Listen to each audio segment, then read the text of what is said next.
The Amos and Andy program has been delayed a few minutes in order to bring you the latest news from the NBC newsroom in New York.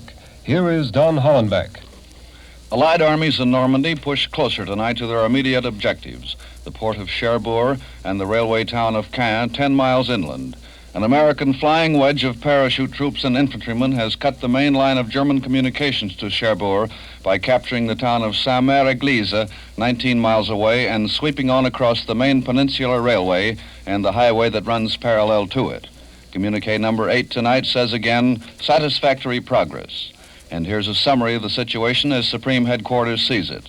Heavy fighting in all areas, particularly around Caen, where the Germans are making a frantic effort to stop the advance of the British and Canadians. Both sides are using more and more armor. So far, the Germans haven't been able to match ours. A good many of the German strong points that had to be bypassed have now been eliminated. Weather is still foul, but supplies are getting through to the beachheads, although air activity has been cut to a minimum. Tonight's communique tells of a sea battle off Brittany before dawn today. 8 Allied destroyers, none of them American, blew up a German destroyer, ran another aground, and damaged 2 more off Ussant Island, due west of Brest. An American-led destroyer force intercepted a force of heavily armed German torpedo boats and drove them off the beachhead area in the Seine Bay, around the islands of Saint-Marcouf. Generals George Marshall and H.H. Arnold and Admiral Ernest King, our top commanders of land, sea, and air, have arrived in London to meet with the Allied High Command. Some of the problems they have to consider are these. The Allied offensive is entering its most critical phase tonight, with little prospect that the danger will pass for at least 10 days more. The biggest ally the Germans have had so far is the weather. It has delayed the unloading of our supplies, and the beachhead just doesn't get along without supplies. We're getting stuff ashore despite this break. When the weather does turn fine, everybody will breathe easier, except the Germans. Our air punch, too, depends on weather. The Allies need this great striking power to keep German reserves out of the battle. Days of idleness for this air punch mean just that many more German reserves for the ground forces to handle. But one great advantage the Allies possess is initiative. Our commanders know where we're going, and the Germans don't. They must scatter their defense, and Rommel cannot be at all certain that this Normandy landing is the real Allied blow.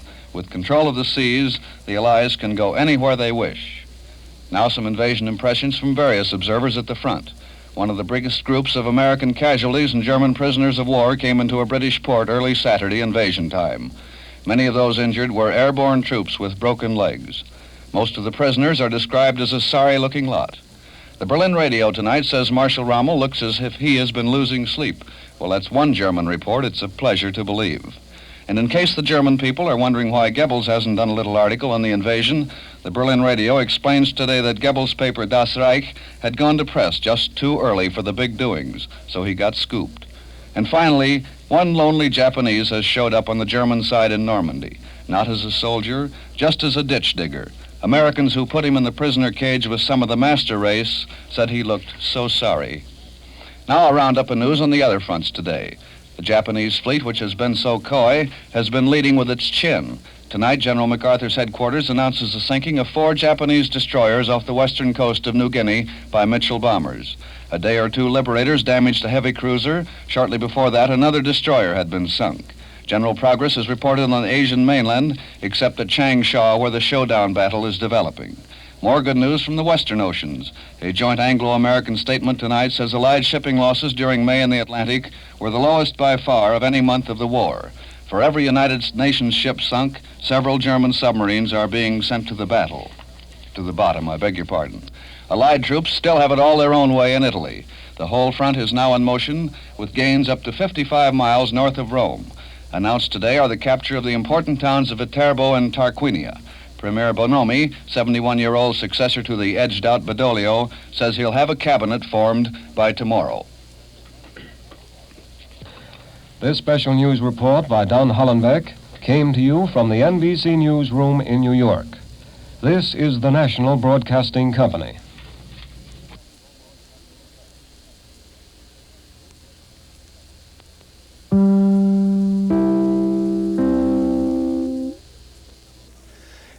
Andy, will you please come on? Wait a minute, Amos. What's going on here? It's the Amos and Andy Show.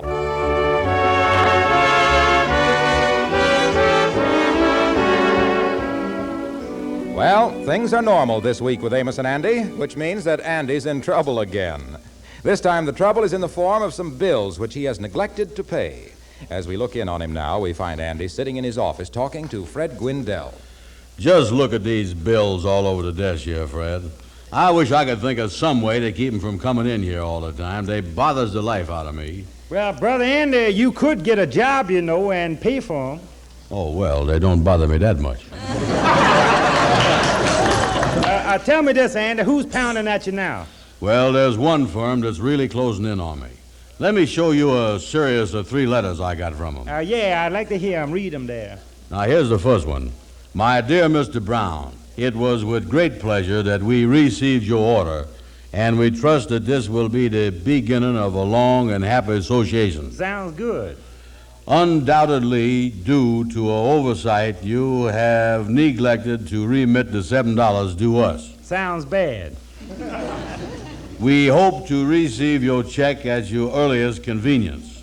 You see there, Fred, they hung themselves right there when they say my earliest convenience. So happens that my earliest convenience is late this year. Yeah, well, now, that don't sound like such a bad letter, though, Andy. Yeah, well, let me read you the next one that I got 10 days later. Oh. It starts off here, Mr. Brown. Now, you see there, Fred, they left off to my dear. Yeah. As far as they is concerned, the honeymoon is over. Yeah, they getting right down to business there already. Yeah, they say here, we are at a loss to understand your failure to remit the $7 you owe us. We trust that you will send this to us without further delay. You notice, Fred, they didn't say a word in there about our happy association. Then they go on to say here, we must insist that you send us your check by return mail so as not to impair our cordial relations. Now they're dragging my relations in it. My relations ain't got no more money than I is. Yeah, well, I guess they don't care who pays the money as long as they gets paid. Yeah, well, here's the last one I got. This is where our romance finally busted up good. Starts off here, dear sir, unless we receive the $7 you owe us within the next 24 hours, our lawyers will take the necessary legal steps. And there you is. That's the whole picture. From love to jail in 3 letters. I tell you, Fred, I done lost all confidence in humanity. You know that? Yeah, well, I see what you mean, Andy, but you didn't tell me this. What is the $7 for the days after? What did you buy? I didn't buy nothing. No. The Comfy Collar Shirt Company done sent me some shirts free of charge, and now they're trying to make me pay for them. Free of charge? Yeah. I never heard of nobody sending out shirts without charging for them, though. Well, that's the imprint they give you from their advertisement that I got in the mail. But here it is, right here. You can see for yourself. Yeah, I'd like to see that. Let me see here. Say, your name has been given to us as a prominent businessman, one who appreciates fine merchandise. Will you allow us to send you 4 shirts which you may examine free of charge? These shirts are the best $1.75 value to be found anywhere today. However, if by any chance you do not like them, you may return them to us within 5 days. Well, Andy, that's what you ought to done. You ought to done sent the shirts back. They said to return them if I didn't like them, but I liked them.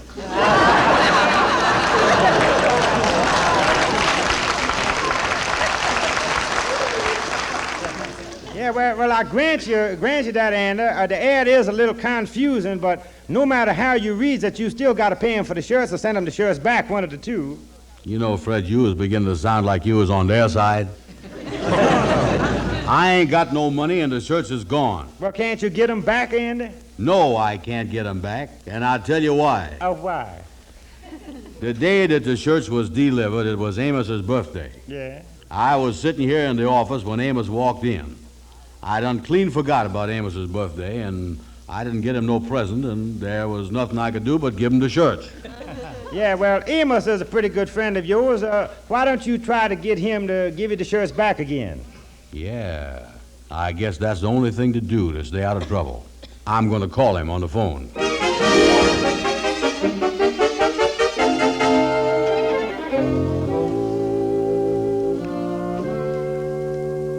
Is that you, Amos?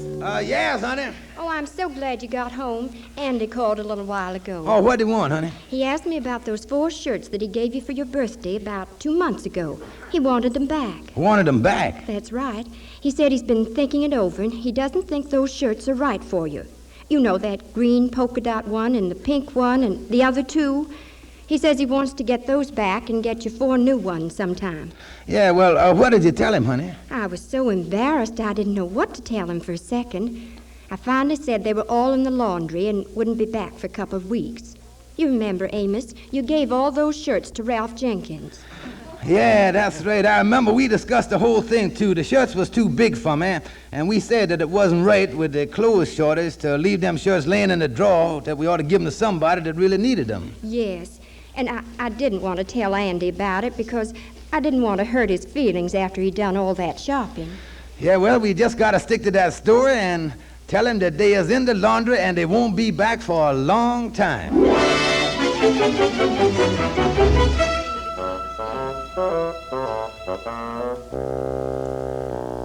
And so, Kingfish, in a nutshell, there's the mess I is in. I can't get the shirts back in time. Yeah, I see what you mean there, Brother Andy, but how does this concern me? Well, I want you to help me, Kingfish, because I know you is like a eel when it comes to squirming out of things like this.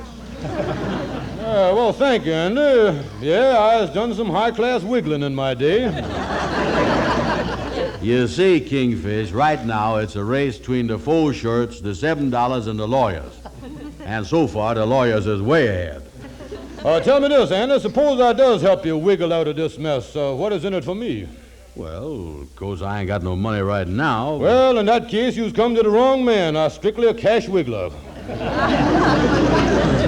Say, Kingfish, something just recurred to me. Mm-hmm. I is holding an IOU of yours in the amount of $3. Yeah, well, got to be running along now, Andy. Wait a minute. Come back here. Wait a minute. Hold on. What's the matter? Besides that, it also just recurred to me that there's a law that say that nobody can't give credit for more than 60 days. And your 60 days was up 90 days ago. Mm-hmm, yeah, and you got yourself a wiggler. Now you're talking. Mm-hmm. Now, which is the best and cheapest way to get me out of this mess? Well, now, offhand, I would say if there was some way of getting them shirts back, that would be the best. Oh, no, not a chance. Like I told you, Amos done sent them 4 shirts to the laundry, and they ain't gonna be back for 2 weeks. Did you say 4 shirts? Yeah, why? Well, now, this may be just a coincidence. Maybe it don't mean nothing, but about a month ago, Amos gave 4 shirts to one of the Lodge brothers, a fellow by the name of Ralph Jenkins. Amos told Ralph that he didn't want the shirts. Yeah, you know what kind of shirts they was? Well, I seen him wear a couple of them. One of them was a pink one, I remember, and one was a green polka dot. Oh, yeah. So that's what Amos done with the presents I give him, huh? Laundry. I can hardly wait for Amos' next birthday to come to don't give him nothing. Yeah, well, now, this is the answer then to the whole thing, Andy. We'll get the shirts back from Jenkins, and we'll tell him that Amos ain't had no right to give them to him in the first place, and that if he'll keep his mouth shut about it, why, he ain't gonna get in no trouble. Let's go, Kingfish. I just hope in the meantime that none of Jenkins' friends has had a birthday.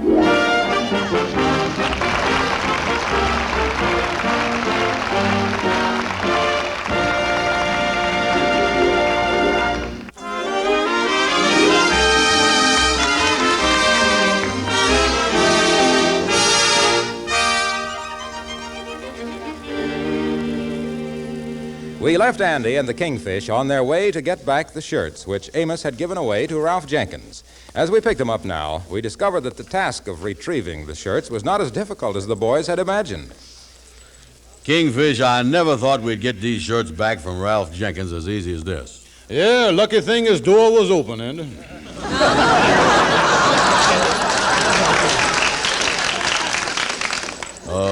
Going in his laundry bag and taking the shirts out, that wasn't stealing, was it, Kingfish? Oh, of course not, Andy. We just repossessing property that didn't belong to the fellow we was taking it from in the first place. That's all right. Yeah, well, that's all right then. Yeah, well, now, Andy, now that you got the shirts, we better take them right down to the Comfy Collar Shirt Company and return them. Then you will square. Yeah, well, look, the advertisement is right on my desk over there. Yes. Get the address off it, will you, Kingfish? Yeah, the address here is way downtown. Say, this really was an offer they made you, wasn't it? Mm-hmm. $1.75 value. Uh-oh. What's the matter? Didn't you read this? Read what?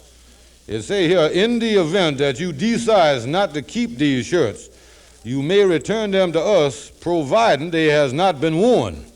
Oh, me. You know, Kingfish, that comfy collar shirt company is out to get me. Yeah, well, these shirts has all been wore, all right? And when that Ralph Jenkins wears shirts, he really wears them. You lucky, though, Andy, we got him away from him before the summer sets in. In the summertime, he wears his shirts on both sides. Only in the summer, huh? Yeah. Oh, in the winter, when he turns the shirts on the other side, he claims the buttons is chilly. Yeah, well, I don't know what we're going to do now, Kingfish. They ain't going to take these shirts back. Yeah, well, wait a minute. Who is this coming in here? How do you do, gentlemen? My name is Jack Stanley. I'm looking for a Mr. Andrew Brown. Well, I is Andrew Brown. Well, I'm from the Comfy Collar Shirt Company. Andrew Brown ain't in. I'm glad to meet you, Mr. Brown. I have some great news for you. These Comfy Collar shirts that you ordered are the finest shirt value in this country today. Yeah, but Now, I'm the customer contact man, and it's my job to go out and straighten out little difficulties such as you've been having here with these 4 shirts before the lawyers step into the picture. Now, I can tell you, Mr. Brown, from our short acquaintance here with you, that it's not a question of money. Money? Of course not. Where is I? I see. Well, now, let me make a guess, Mr. Brown. You're not married. Or are you? Wait a minute now. You guessing both ways. Well, now, offhand, I'd say you're a single man. Yeah, well, what about it? What about it? Why, Mr. Brown, have you ever thought of the beauties of matrimony? A little house in the country, a little wife to welcome you home at the end of a strenuous day, a delicious dinner on the table, and after that, the laughter and the gaiety of little children in the living room. Your children. These are the beauties of matrimony. This is every man's dream. And do you know how you can make that dream come true? How? By wearing a comfy collar shirt. Boy, that must be some shirt. Sounds strange, doesn't it? Yeah, that's the greatest $1.75 value I done ever heard of. Well, sir, it's happened to thousands of other men, Mr. Brown, and it can happen to you, too. Now, take my own case, for instance. 6 years ago, I was a forgotten man. I was shunned by the opposite sex. My life was a lonely one. For months, the only companionship I had was the echo of my own thoughts. I was being dragged down by the chains of loneliness. And why? Why? All because of a crumpled collar. Yeah. Well, I am sure sorry to hear that. Mr. Brown, haven't you noticed a tendency on the part of the feminine sex to avoid you? Well, no, I wouldn't say so, other than the fact that I can't get no dates. Yeah, and the only reason he can't is that the gals won't go out with him. Wouldn't help him none if he was wearing a horse collar, I can tell you that. Well, so 6 years ago, I was in the same spot until a friend, and only now do I realize what a real friend he was, told me about a comfy collar shirt. I bought a comfy collar shirt, and hardly had I gotten it on when my whole life took a different course. It became a series of parties, invitations, dates. My telephone was ringing night and day. And that could happen to you, Mr. Brown. Well, that couldn't happen to Mr. Brown. And why not? His telephone done been disconnected. No. What I'm trying to say, gentlemen, is that it's due to the comfy collar shirt that I was able to meet and marry the little wife who's waiting for me at home right now. Pardon me, Mr. Stanley, but that don't look like a comfy collar shirt that you was wearing there now. No, this isn't a comfy collar shirt. You see, my wife is a bad cook, and I'm trying to get rid of her.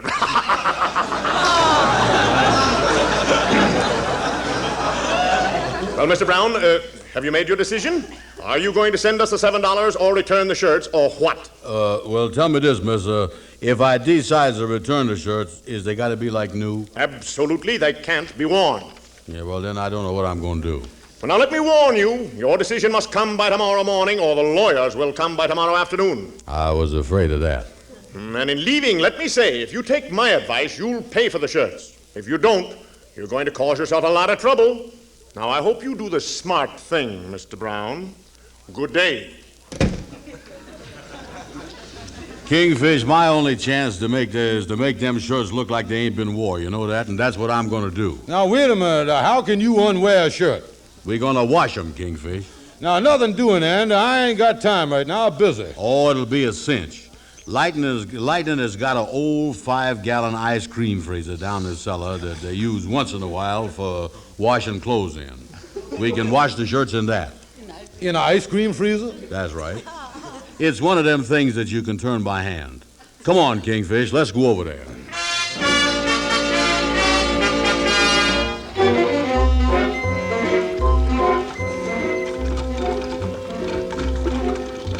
And you ain't got a bigger apron than this for me, is you? Yeah, you're getting splashed up there a little, huh? Lightning, hold it for a second. Aye, yes, sir. Lightning, can you really get clothes clean in this ice cream freezer? Yes, sir, Mr. Andy. It makes good ice cream, too. You mean you still use it for ice cream? It don't seem like a good idea to use it for both. Well, it don't work bad, Mr. Andy. Only trouble is sometimes the sheets and pillowcases come out strawberry. Take the lid off, Lightning. Oh, look at them shirts in there now. They're coming along fine. Oh, I say it is. Say, I was just thinking, before we finish this up here, though, we ought to put some starch in there. I know you're supposed to do that. Yeah, that's right. I wonder how much we ought to put in there. Well, that's easy to figure. We got 4 shirts in there, so we put in 4 boxes of starch. Yeah, that's right. That ought to be enough. We don't want to put too much in there. Oh. Sure, after all, when we take the shirts back, they got to look like new. You got all the starch there, Lightning? Yes, sir, here it is. Well, dump it all into thing. Yeah, pour it in there, Lightning. Oh, boy, don't they look pretty in there? Yeah, look just like a frozen custard with polka dots in there. Okay, Lightning, start turning again. Stand back, men.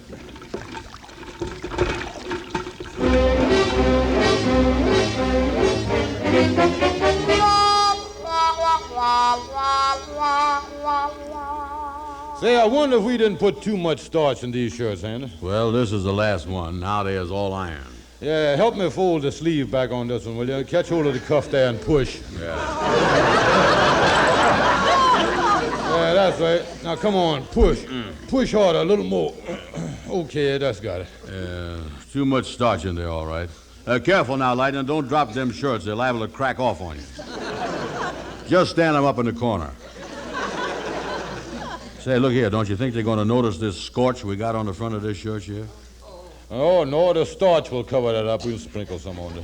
Well, as soon as Lightning come back with the wrapping paper, we'll wrap them up and take them back to the company. Yeah, now, I was really surprised that these shirts come out as good as it did after taking the beating it did in the ice cream freezer. Wait a minute, Kingfish. Wait a minute. Let's look at these shirts. What is the use of kidding ourselves? There ain't a chance in the world the company taking these shirts back. A 2-year-old child could see that they've been wore and done over. You know, and I was just thinking, Amos is the cause of a lot of this trouble. If he didn't like the shirts in the first place, he ain't had no business giving them away. He ought to give them back to you. And then you could have took them back to the company unwore. You wouldn't have been in no trouble then. Instead of that, he gave them to Ralph Jenkins. He wore them, and now it's a mess. Yeah, that was a mean trick, Amos, all right, giving away a birthday present. He is what you call the Indian receiver. And if I was you, I would take these shirts back to the company and throw the whole blame on Amos. Yeah, that's exactly what I'm going to do. I'm going down there right now and start throwing.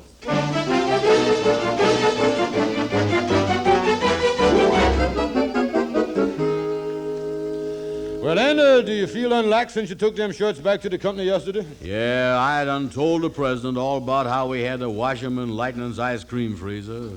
Of course, he didn't believe me, but I told him it was an ice cream freezer, all right. Yeah.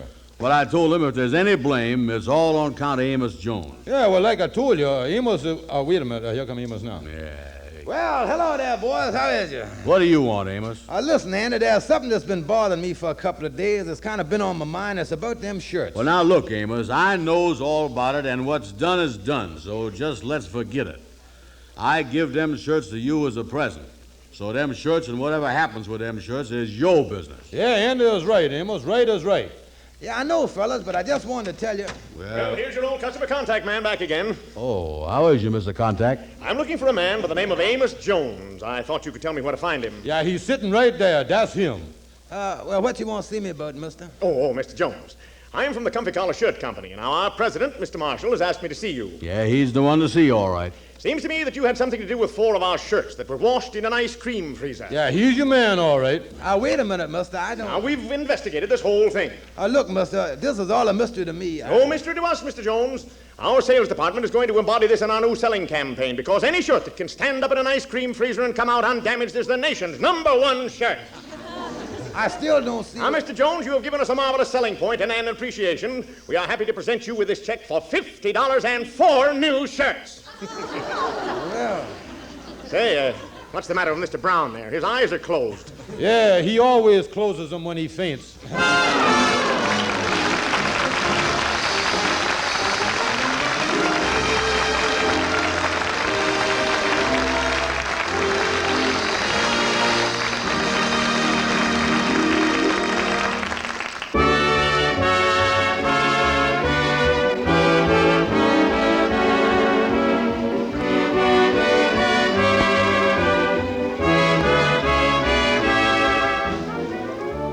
Be sure to tune in again next Friday night at the same time when Amos and Andy will present their closing show before leaving the air for the summer.